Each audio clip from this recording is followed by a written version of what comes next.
Kia ora koutou, nau mai haramai ki tēnei hui ata. Welcome everyone to our last TENS webinar for the year. Me karakia tātou. Mauri ora kia mātou, arahina mātou ia mātou mahi. Kimi hia he huarahi mō te kaupapa o te mātou rangahangarau. Āwhina atu, āwhina mai, te pou e here nei a mātou. Hui e tai ki e. Ka pai. Now I'm excited to be introducing this session as I am very eager to learn more about Marquetry myself. But our lovely speaker today is Katy Cottrell, who's originally from Bristol in the UK. She's been a secondary technology teacher for 15 years, predominantly in hard materials, and she's currently an HOD of Technology and Art at Chanel College. She's a practicing marquetry artist and currently studying part-time towards her PhD with Victoria University in the Design School of Innovation. Very busy lady this, so I'm excited to have you here, Katy. Everyone, keep your questions coming in the Q&A and we'll hold them for the end. Over to you, Katy. Thank you, Ruth, and thank you for TENS for hosting as well. So it's a really good opportunity to get the world of marquetry out there as well. So I'm going to run through a few things today in terms of my PhD practice through a creative led practice research aspect, but also talk about marquetry in itself as to what it is and all the blank stares I get when people say, what is marquetry? Oh, what's that kind of thing? So we're going to kind of go through those myths as well. So just wanted to bring you through my research proposal. So I was very lucky to present this a few months ago to a select committee to prove my research. So I feel honoured that I'm able to do this and actually share this with a further field of people as well in the creative world. So I'm going to look at the title of my actual webinar and also my research as well is the realm of intricate inlays and also the marquetry practice of sustainability, education and the community. And I'm going to go through those in little elements as well so you can see what those things mean and what that actually means as a whole overall picture as well. So my next slide as well, if you can click for me, Ruth, that'd be great. So yeah, as Ruth mentioned, I'm from Bristol in the UK originally. So I've been in New Zealand 11 years now, and I've been teaching predominantly in the hard materials space. I've also been a graphic designer, which is where these things overlap with my skill set as well. And as Ruth said, I'm a HOD at Chanel College. So I'm using my practice in the actual classroom as well. Alongside those things as well, I'm actually a member of the Marquetry Society, and yes, it does exist in the world. There is 293 people in the Marquetry Society for the UK and Europe. There is 3 of us in New Zealand that are active practitioners. I'm one of the youngest in New Zealand, and also the only female that is registered in the Marquetry Society within New Zealand as well. I'm also part of the National Woodworkers Guild and also Katy Woodworkers Guild. So I've been up there a few times and I'll talk about how I've been associating my time with that space as well. And over my time as well, I'd like to say I would acknowledge those people that, of sharing knowledge, and also I've been in a positive space where I can actually learn from a creative environment, but also from technology and inspirational masterclass people as well. Without those people, we cannot move these things forward. And I really would like to acknowledge those people that have helped take me under their wing for the journey of learning marquetry. So I live in Featherstone. So I'm just setting up a little workshop here so I can actually have my space essentially for woodworking and a little bit more space to set up a gallery as well. And I live there with my husband, who's pictured below there as well. So you'll kill me for sharing that shot as well. Next slide, please, Ruth. Okay, so a question I get often is, what is marquetry? and where did it originate from? So a couple of pictures that I've got in, you may have seen these in your travels, but in terms of the origins of marquetry come from a few sources. So our first is with Maori carvings. So you can see the eyes inlaid with power. So that was one of the first aspects of marquetry in New Zealand. And also the picture next to it as well, which is another marquetry artist in New Zealand who is unfortunately not with us anymore. Who's called Anton Souffert. And he created pieces that were these beautiful cabinetry with like pieces with mowers in them, and also just scenery of like nature and flora and fauna within New Zealand. So these are very early forms of marquetry within the New Zealand context, and some people obviously have had that contact with that space as well. The picture above is actually looking at where the actual origins of our marquetry completely come from. So that actually stems back to Egypt, where people would use marquetry to decorate their tombs or any objects. In these pictures as well, which is from the Met, there you see people, it's very tiny, but you can see that there is people actually using blocks of wood and actually shaving elements off of it. So they were using wood as a scarce resource. They were using it to go further. So they created veneers, which are very thin pieces of actual timber. So their theory was that if you continue to take thin pieces of veneer from it, then the wood will go a lot longer and a lot further. So that's a way of actually preserving materials, but also those nice, beautiful grains as well. So like I say, a lot of people have not been exposed to it or did not really know what it is. And like I said, I get those blank looks as well. But it's a craft that basically integrates, applies wood veneers, ivory shell, and metals and brass and pewter to enhance the aesthetic of surfaces or domestic objects. So like furniture, you'll commonly quite see it in, or you may see it in wall adornments or artworks as well. And the craft has been declining in New Zealand and globally. So like I said, those 293 members, that is all we've got globally, and is declining more and more.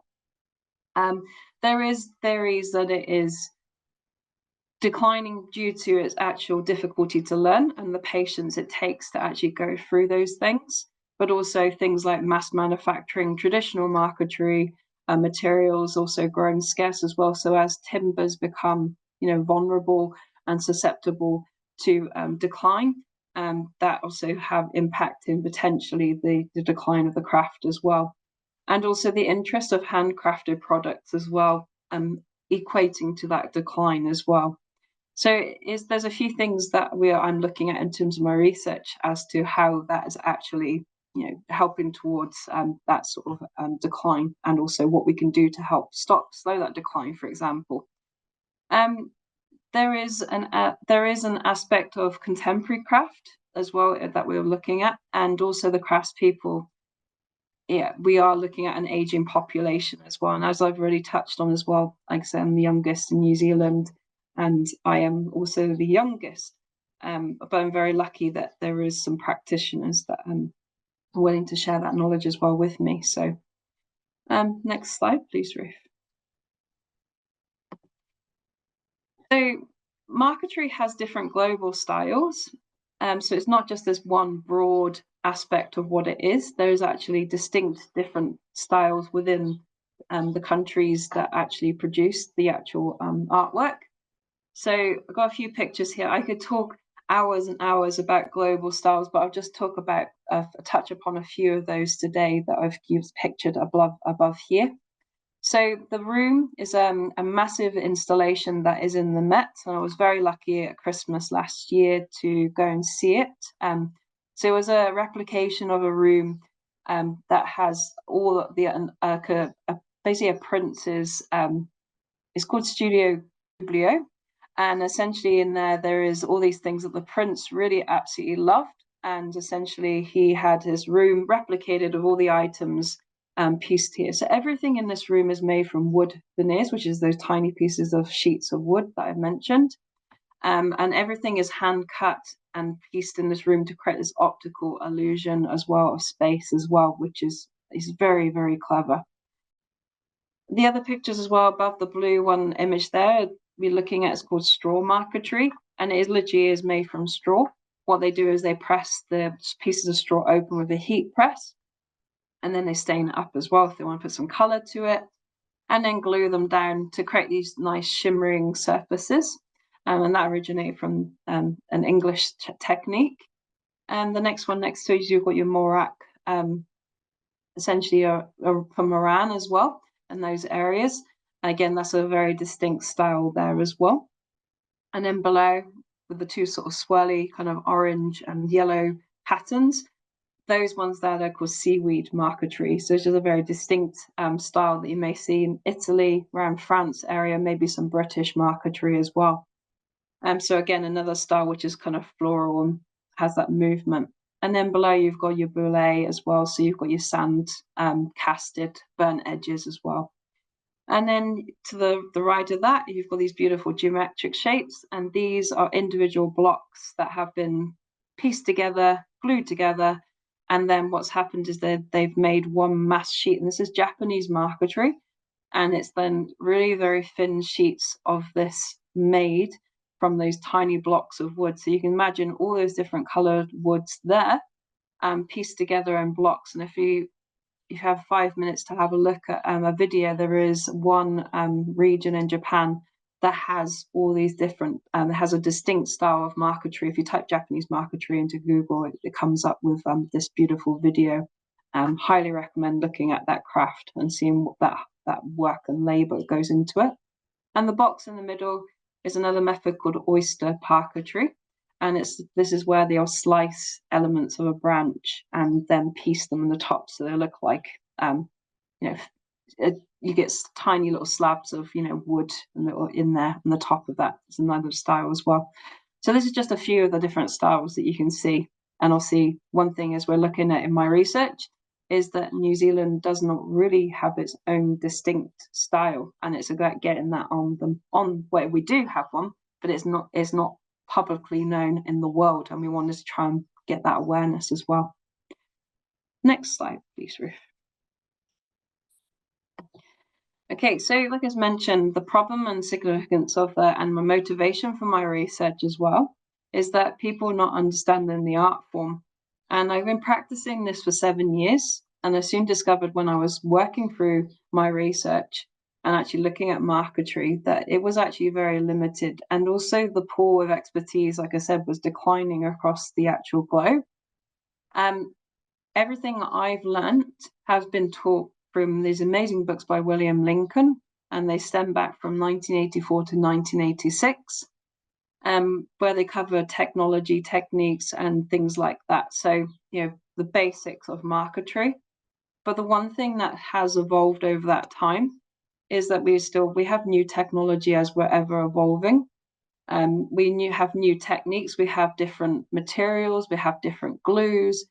All those things evolve, but that knowledge hasn't evolved in that time. And this is where my research is going to help that space and to help make a contemporary marquetry aspect of my research to help those people that do want to continue the craft in the current climate. And also to think about the awareness of material sustainability as well. I've been teaching 11 years. I've seen a decline in materials that I can and can't use. And I think, preserving species is 100%. We've got to make sure that we honor that and also keep those species alive. There's also thinking about how we can innovate and actually think about embracing new options as well in this space in order to help keep species alive, but also think about those elements that we can do to create, a different texture or a different tone from a material, or even not hurting the trees to actually cut them down so they're not completely, not used at all. There's a couple of pieces of my work there. So there's a tuatara and also one of the butterflies. So each of those pieces were all cut and stained up from the tuatara. all the tiny little pieces and all the little claws. So again, just a technique that I've learned over time, and it's yeah, it's very time consuming. Even those tiny thin pieces of patience is very, very, very key. Next slide, please, Ruth. So the other thing as well with marquetry is that there is no one restoring marquetry. The piece that I've got here, I'm happy to share this lovely little story that I had. So this lady from down in the South Island asked me if I did renovation work or restoration work for furniture, and it's something I don't often do, but because this one had a really lovely story to it, I felt I really needed to help that impact as well, and actually, you know, and even challenge myself to actually help preserve something that it was a piece of marquetry that it meant a lot to her, and that to me kind of gave me that pressure to actually kind of do it. So this piece unfortunately got caked in a little bit of shellac, which is the cracked stuff in the middle, in the sun. So the whole edging was pretty much destroyed, and there was some elements in the middle of it as well that needed some matching up and restoring some of those timbers.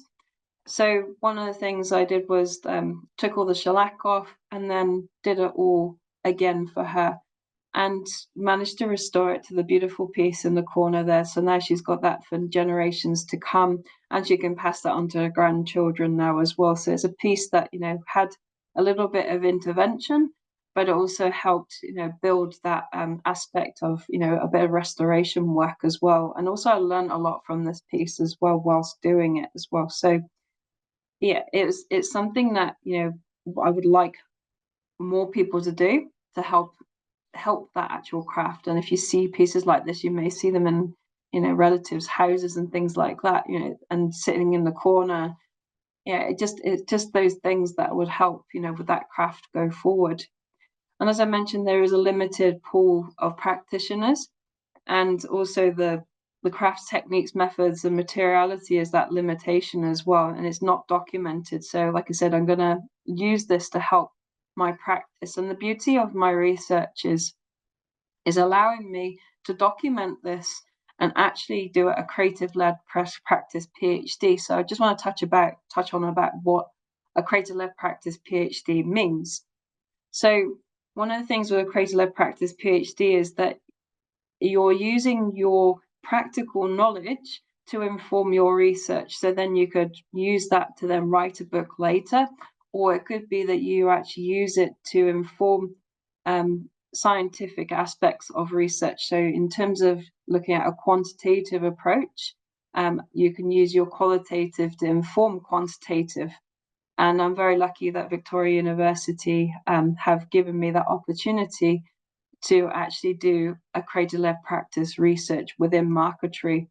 And my research will look around, essentially looking at the aspects of doing my actual practice, the techniques, analyzing other people's techniques, but also looking at the history, and also looking at the craft in different forms, but also looking at the pedagogy aspect of that side of it as well. So there is all sorts there that will actually help inform a practice. So essentially my PhD could be an actual installation and then a written thesis to go with that, with some video work. So that's what it could look like as well. So that's what a creative-led practice as well. So like I say, it covers those techniques, technology, and that materiality, and it will help me look at that sustainable approach that I'm looking at as well in terms of going forward, and also that sharing of knowledge as well. So one of the things I'm thinking about doing is looking at kinship and also harvesting as well, and help with those materials that we have that are limited within New Zealand as well. And also the limited practitioners that we have in New Zealand, and also the ones in the Marquetry Society, you know, they're all willing to support me with this actual practice as well. So it's all these things that will help contribute to that knowledge going forward and sharing as well. But also I plan to do some workshops, and I'll talk about those a little bit later, but looking at that, how that contemporary approach can actually go forward as well. And like I say, I'm one of the youngest females within New Zealand, and it can be a lonely space. So I need some more people to come on board with me to help with that journey as well. So yeah, it's one of those things that is a craft that deserves to be preserved, and it has value around those properties as well and the aesthetics, but also looking at, you know, the succession of that so people can enjoy it, like this table going forward. Okay, next slide, Ruth, please. Okay, so as I presented my research recently, one of the things I was looking at was to look at the aims and objectives of that, and what marquetry was in a modern day context, and how I could share that as well. So that was one point of my proposed research, but also looking at where I was situated in terms of the context and field, and also, like I said, that reinvention, what could that look like, the methods, and existing practitioners past and present. And I've been very lucky to interview some people so far for that. So giving me the expansion and that development of that craft, and also just giving me that time to reinvent it as well. So and to make it relatable to people. And this is the starting point, is to think about how relatable this can be of people that may have heard of the craft, but may not have been interested in the craft, and make it more socialized as well. So make it a normal craft through people's experiences, and, you know, looking at those techniques as well. So yeah, that's what I'm looking to do.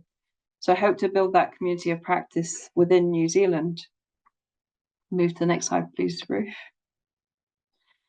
So one of the key things I'm looking at is in terms of how it could be more socialized, sustainable, relatable, and accessible to new practitioners and audiences. So that's one of the key things that I'm looking to do, is experimenting with you know, workshops, experimenting with actual sessions with students as well in schools as well. If you're interested, and I'm more than happy to talk to teachers about that. If you want some hints and tips around how you can do marquetry, it can be a cheap craft to do, because you generally get all your offcuts basically from kitchen fitters and things like that. But also you can use it to create beautiful, simple pictures, and also things like posters and all sorts of stuff like that as well. And you can laser cut the material as well. Next slide, please, Ruth. Okay, in terms of aims and objectives of my research as well.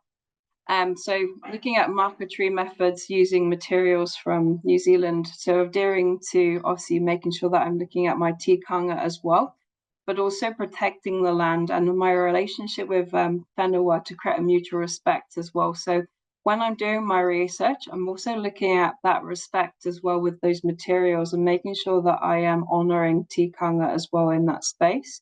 So you'll see a few things that I have in terms of some of the experimentations that I have been doing, but looking at how I've been dealing with the consultation with whenua as well, in terms of that respect as well. The other aspect is also looking at the contemporary and traditional aesthetic marquetry styles, and looking at the potential of modernizing the actual techniques through the use of the technology. So I've spoken about laser cut technology. So those things, again, considering how that can be brought into the classroom space as well through laser cutters and stuff like that as well. And the other thing as well is looking at examining and capturing the crafts methods and practice through making and experiments from my practice, and the limited tools from other practitioners. So like I said, looking at those other practitioners as well. I also would like to examine those potential needed to help with to make marquetry more socialized. As I mentioned, those workshops will help and hopefully slow that decline as well. And I have, like I said, tested this out in the workshop with some students. It was interesting with mixed reactions. Some students found it really easy to do, and some found it very difficult to do, and some said, I would like to be the next generation of this. So it'll be really interesting to see if anyone who is actually out there doing this as well. I'd be happy to speak to you about that as well. Next slide, please, Ruth. So some of the frameworks I've got from from my actual aspect of my research is looking at the innovation and technology. So looking at opinions from traditional makers as well. So, and how that innovation can be embraced. So as a woodworker, one of the things I'm a firm believer of is traditional versus modern techniques. So I like to teach my students the modern side of actual technology as well as traditional techniques. So looking at your dovetails and things like that, and your miter joints and things like that, finger joints, etc. So you're learning those things done by hand, but also the same applies with marquetry as well, that you're using craft knives to cut the actual veneers out, and the students learn a lot from that process as well. Some materials crack really easily, some really cut really easily, and some of them essentially will swell, expand, contract. So it gives them a good sampling of materiality and actually what wood actually the properties of wood are. So it's a really interesting aspect of that for them. So yeah, and then laser cutting it as well. That's a whole different minefield as well. I mean, you've got different curves, you've got different expansions, contractions, but also looking at the aspect of what cuts through straight away, what doesn't cut through straight away. So it's taken me 7 years to get all that knowledge and actually understand what works and what doesn't work. The other thing I'm looking at in terms of my frameworks is the craft theory. So what I'll be analyzing the existing methods as well. So taking that prior knowledge, I'm not reinventing that prior knowledge. I'm not reinventing some of the techniques, but it's actually just looking at what those aspects are, those existing methods and just how they can be improved, maybe in a modern context and more relatable. So it helps, that succession of the actual craft, but also looking at that relationship between maker and tools. Like I said, looking at modern technology, does that take away from the actual tradition of like using modern tools, like chisels, and also, like I said, scalpels and things like that, and also looking at that global and history and that contemporary practice within that space as well. The sustainability of the craft as well, like I said, it is one of those things, it is declining, and we're hoping it's in the craft world that is something that will come back to life. But just keeping that poor succession is really important, and particularly in New Zealand with 3 people in that space, it needs a little bit of work to help that decline slow down a little bit.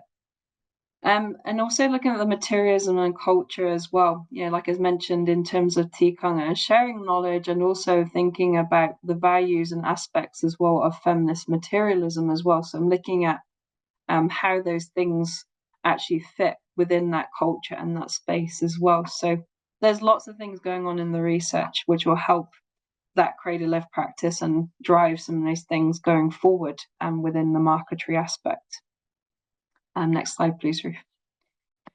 So one piece I've got here is a piece of boule marquetry that I experimented with. So one of the things here with this is the beauty of this material is that you only need 2 colors and no material is wasted. So what you can do with this is that you can use the opposite colors to make 2 pictures. So that's one thing I was experimenting with there, is looking at wastage as well. And looking at that technique as well. So you can see those things that this was drawn by hand. And then what I did is I took it into Adobe Illustrator, and then I basically auto traced the actual artwork, and then I laser cut the actual element. You can see the lines are really fine, and that patience it took to do that. 14 different types of tweezers. Just brilliant. Absolutely brilliant to use those different types just to get all those little tiny bits of detail as well in there for it. So yeah, and again, just learning from that, exploring, experimenting those things. Research takes place through that practice, and that's how I experiment, and that's how I learn and think as well in terms of that space. And people like Plowden and Smith, they think about the preservation of history and objects and the furniture for generations to come, and this is what this is all about. Is actually the experimentation as well. and looking at that knowledge as well of sharing with young people as well to go forward. So I can see a question. Oh no, it's not a question from that. So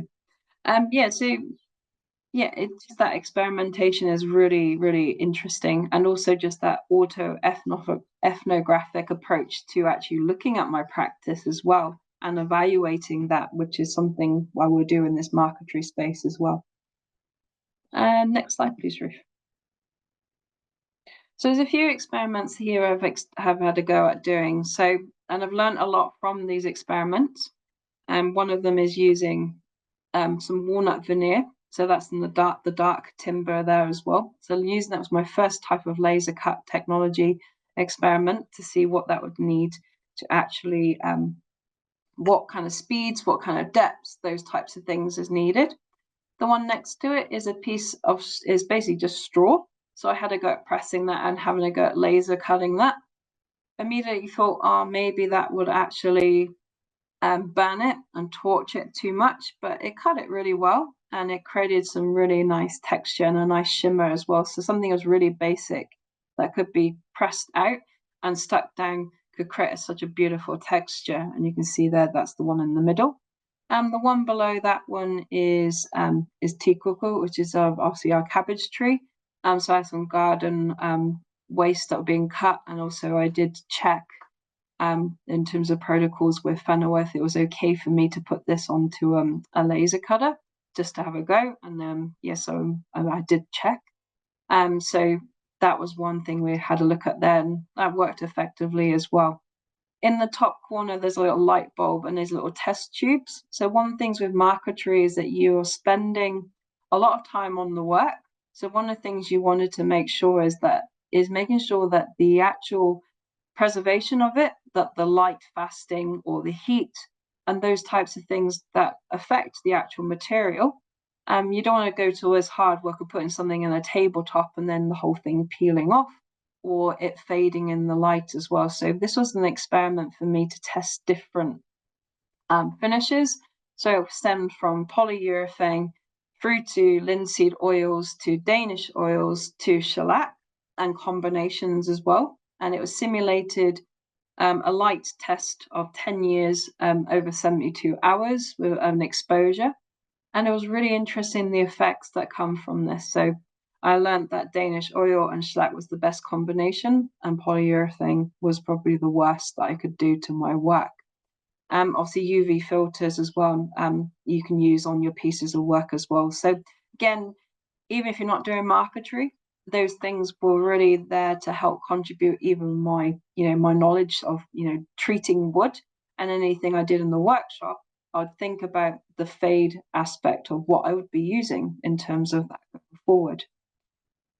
Like I said, I mentioned the kinship aspect of this as well. So when I'm doing my work as well as making sure that I'm looking at in terms of marquetry, it predominantly uses non-renewable resources in New Zealand. So what I'm looking at is looking at renewables. So, and in terms of how I can actually use renewables to essentially create our own style, but also to have protect our land, and also make sure that we don't threaten any of our species as well that we have within New Zealand as well. And like I said, like with the PowerShell, for example, that the PowerShell was typically something that was used as would have been harvest for food, but then would have been used, the PowerShell wouldn't have been used for anything else afterwards. So it was a way of reusing all the material as well.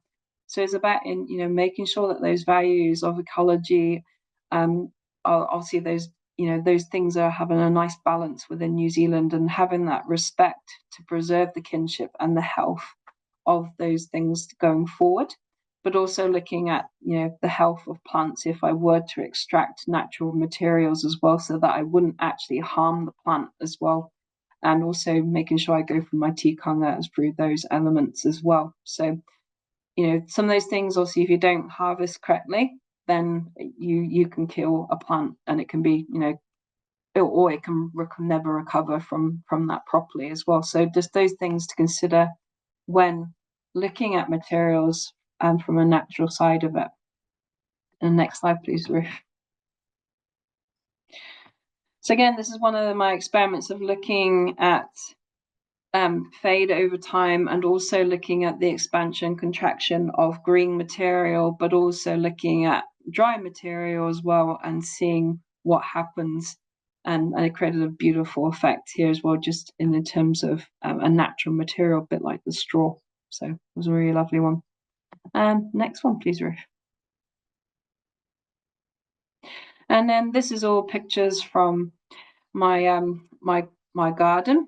So I've used some lemon wood. So I boiled up those elements as well, just to see what I could do in terms of using that material to start from thinking about form, and maybe looking at my own paper making as well, to create sheets of veneer. So from my green waste in the garden, rather than just chucking it back, in a green bin or something like that. It's actually thinking about that use and that whole cycle as well. The other thing I was looking at is the oyster parquetry element as well. So that branch where I could slice off some elements as well going forward. So again, I'm just boiling up in a simple, massive soup pan, and using a bit of fire charcoal as well from your wood burner, just to help that waxy leaf kind of take off that surface as well. Next slide, please, Ruth. So this one here is showing 3 different types of paper making that I have done. So one of them is made from Pohutakawa. So last Christmas I scooped up loads of Pohutakawa stems that usually the road gets covered in, and I made my own paper from that. And then in the middle is the lemon wood, as I showed you just now with those images as well, just in a form. And then the last one is kawa, so it's gone in like a black texture as well. So you can see the differences in terms of making your own sort of papers from that. And these are all completely natural. There is no elements of no glues or resins put in them. They're just naturally bound together, put in a water bath, and essentially made to then create my own sheets, which then I've taken another step forward and then experimented with laser cutting these and implementing them into pieces as well as hand cutting them as well, to see what their capabilities are as well, which is a part of my research. Okay, next slide, please. In terms of, like I said, the workshops, so I've run a few workshops, and these lovely people, they just spent one time doing one of these workshops with me. And again, you can see that we just used a plain block of wood. We made a simple template from paper, and essentially what we did was, cut them out, use some cheap, basically sort of lino cutters to actually get the tools out to take the texture out of the wood to create a stencil, and then inlay each of those pieces of veneer into the actual blocks of wood to create some beautiful coasters. And again, like I said, this was offcuts of veneer, and the blocks of wood were offcuts from the workshop. Perfect combination, free materials.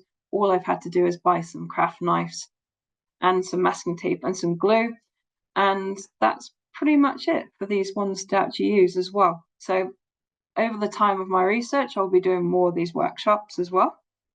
And this has also led to me as well, going into a career pathway with it as well. So I'm actually not only just doing a PhD from it, but also it's opened doorways for me in terms of going to put into exhibitions and things like that. So I've created works for Zealandia, and also created works for Toi Ponaki Gallery as well. And at present, I am working with the Biolab at Victoria as well, where we're looking at the marine reserve and species essentially of in the sea, and also looking at putting those species and artworks together within an exhibition context as well. And I'll show you some of that work that I'm kind of doing in that space to go forward with that. Next slide, please, Ruth. As I mentioned, like I said, it has given me an angle to go with a career pathway with it as well. It would also like include an exhibition that I did for my project A of my community practice.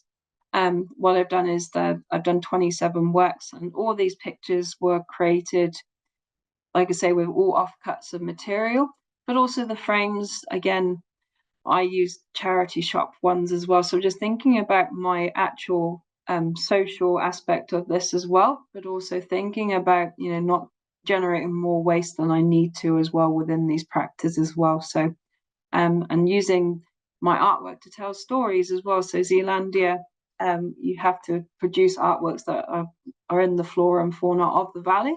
So pieces here will be demonstrating the species that is present within that and then that valley. So again, just people have that chance to see Marquetry, but also seeing the flora and fauna that you may not think about in that space as well. Next slide, please, Ruth. And the other aspect is, like I say, this is the marine reserve. And as we know as well, we get a lot of beach plastic up here in our shores and also in our oceans.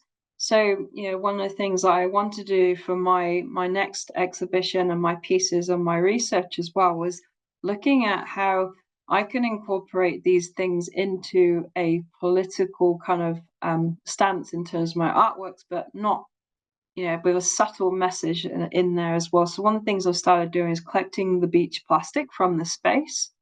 And then what I've been doing is then looking at how I can incorporate that into sheets and into my artwork as well with Marquetry as a style. So if we move to the next slide, Ruth, please. So one of the things I started doing was taking milk bottle tops. So there's some of you that may have done this already before using sandwich presses as well.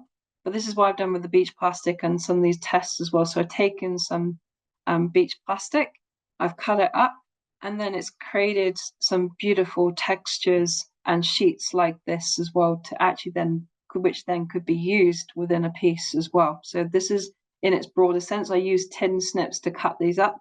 I got lots of blisters from doing it.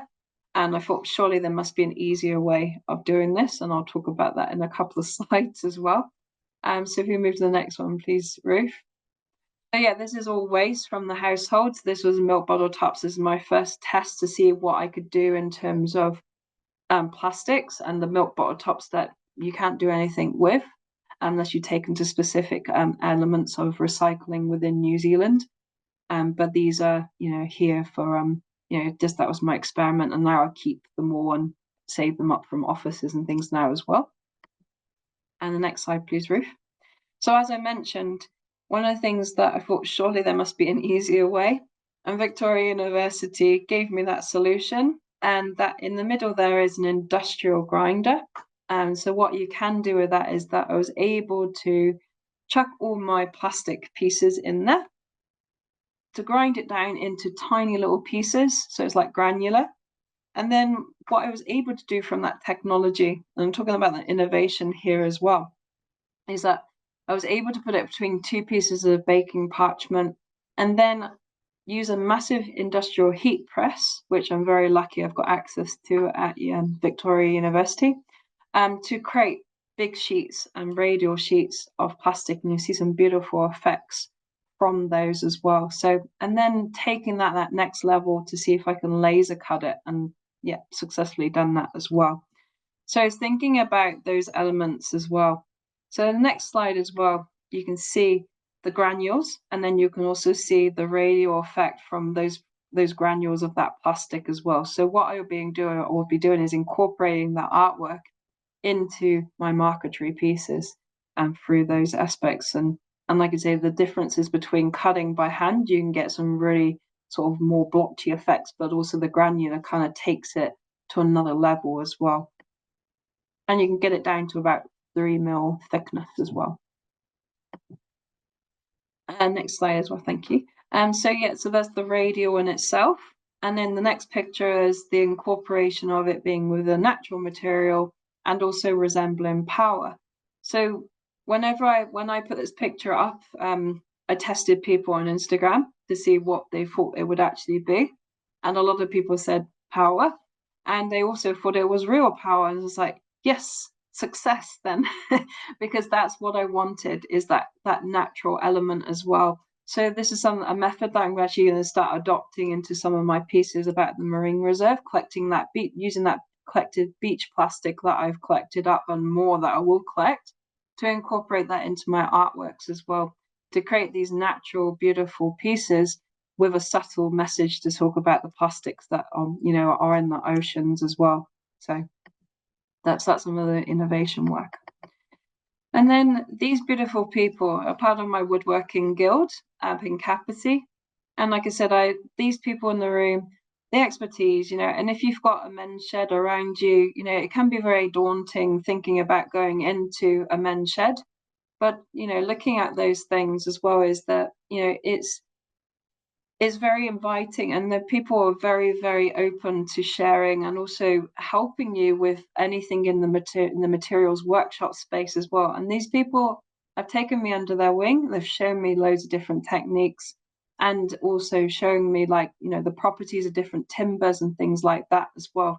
So I'm very privileged that I get this network as well from them, and also they gain knowledge from me as well. I know I take my marquetry to them. There's not many of them in the group that do marquetry. I think there's only one other who dabbles a little bit into it, but they're learning from me as well. And I've actually interviewed them, I've surveyed them, and I've helped document some of those things as well for them, so that they can, going forward, they've got stuff to show generations when they go through. Next slide, please. And that's pretty much me. So in terms of any questions you may have, and the picture there as well is straw marquetry as well. So just showing the different tonal elements of those things there. You can see the lights and the darks all working together to create a piece that's just been heat pressed onto a surface to create a lovely, beautiful texture as well. Any questions? Are we, Katy? That was so fascinating. Um, I am probably lucky that our attendees are a little bit. Oh, we do have a couple of questions now. How hot did the press need to go? Is the first question. That's a good question. So yeah, sitting around like a sandwich toasty kind of sort of level. So I think it's not. I can't remember the actual number off the top of my head, but it's hot enough, but not hot enough, to burn yourself too much. So the plastic has a very low melting point on it. So from memory, I think it might have been like 21 or something like that. So yeah, it's very low. And there's no toxins that come from it as well. So the beauty of that plastic. So yeah. Okay. And have you tried using filament waste from 3D printers? No, but that's a very good question. So yes, and again, it could be in the same principle as well, that you could probably get some really interesting filament from that. That you could probably use blocks and blocks of it and then put it together to create different sheets. Or you could grind it down and then make your own filament. And I know Victoria University makes their own filament from recycled plastic. In fact, somebody did a project using beach plastic to make their own filament there. So they do make their own there. So yeah, interesting. Very cool. And now I have a few of my own. We'll probably go backwards here. So, if we're interested in more details on the experiment you did in terms of the effects of light on the fixing, have you written that up, or are there details that we can go to? You shared with us polyurethane was the worst, and Yes, I've yeah. forgotten the best. The best was shellac and Danish oil. So yeah, That's it. yeah. I haven't written it up, and this is why I'm doing this research. So it will be Okay. written up. But yeah, in terms of my master's paper did cover some of that, so I could share my master's previous paper for that. So yeah, if anyone wanted that. So Okay. Well, I know I'm interested in that. Um, and then I have a couple just following up because um, while I've sort of touched on teaching woodworking in my practice, I have not touched on marquetry. Um, so there were questions around the groups. You're involved with Marquetry Society, National Woodworkers Guild, and Carpentry Woodworkers Guild. yes, Um, correct. Yeah. do you recommend if I'm starting out that I go to my regional woodworkers guild first, like the carpentry type level, or? Yeah, I think they're very open to, you coming in and actually learning as well. So they often run like workshops around like maybe first how to use like a lathe or something like that. Or, in some cases, schools don't have technicians. So, the local men's shed might come in and actually support you with those things. Mm-mm. So, yeah, I mean, I got into the club by just going to an creative arts trail, Katy arts trail, session. And I started talking to them about their work, and they said, "Oh, you should come along." I was a little bit intimidated in the beginning, but when I got in there, they were actually just like, it was so nice and welcoming. And now I go every, second Saturday of the month just to, go there, and they share their knowledge. And yeah, so they're very welcoming. And the National Association for Woodworkers has an actual database of all the regional guilds. So CAPTI is part of that same guild. So you can essentially go contact your National Woodworkers Association and see what your closest guild is. And then you can pop in, and they generally use the men's shed facilities to, show techniques and things like that as well. So they share the space generally. So yeah, I'd recommend it. Okay, well, ngā mihi. Thank you very much for your session today and for helping us end the year in style. To our attendees, we would love your feedback. Please do, if you have a couple of minutes, jump in and share your feedback. Was the session helpful? Do you have any other questions? If other questions come up, please do share them. Are there other topics you'd love to hear about? But yes, join me again in thanking Katy. This is my sign language applause for you. Thank you. It's been a pleasure. And if anyone has any questions, you can reach me through TENS, and happy to help. So not a problem. Ka pai. And in 2025, we'll be starting the year off with a Samsung Sold for Tomorrow, which is a big money competition. So any teachers year 7 through 13 may want to figure out how you can get involved with that. Let's close off now with our karakia whakamutunga. Kia mātou katoa, kua mutu mātou i a mātou mahi, i a mātou kaupapa hoki. Arahina mātou, kia kawe mātou i a mātou haipapa, kia whakatapua mātou ki ngā kaupapa, me ngā mea e whakapono. Manaaki tia mai mātou.